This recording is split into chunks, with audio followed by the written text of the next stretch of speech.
লাইলাতুল কদরের রাত্রিতে আমরা কি ইবাদত করব? হাদিস থেকে কি ইবাদত প্রমাণিত?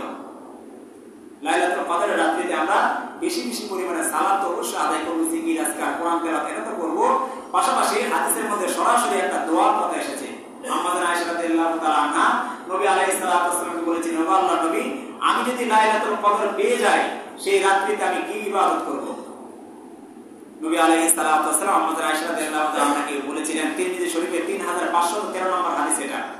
আমাদের আয়েশাকে উনি বলেছিলেন, তুমি যদি লাইলাতুল কদর পেয়ে যাও, লাইলাতুল কদরে তুমি এই দোয়াটা বেশি বেশি করবে, আল্লাহুম্মা ইন্নাকা আফুউন কারীম তুহিব্বুল আফওয়া ফা'ফু আননি। সকলে আমার সাথে বলেন, আল্লাহুম্মা ইন্নাকা আফুউন কারীম তুহিব্বুল আফওয়া ফা'ফু আননি।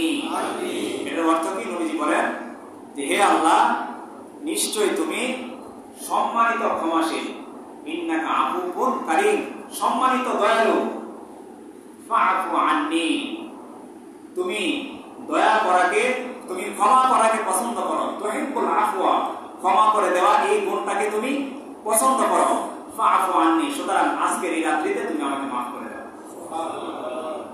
আল্লাহুম্মা ইন্নাকা আফুউন কারীম, হে আল্লাহ, আপনি হলেন সম্মানিত দয়ালু, আর আপনি মানুষকে ক্ষমা করাটা পছন্দ করেন, এই গুণটাকে আপনি পছন্দ করেন।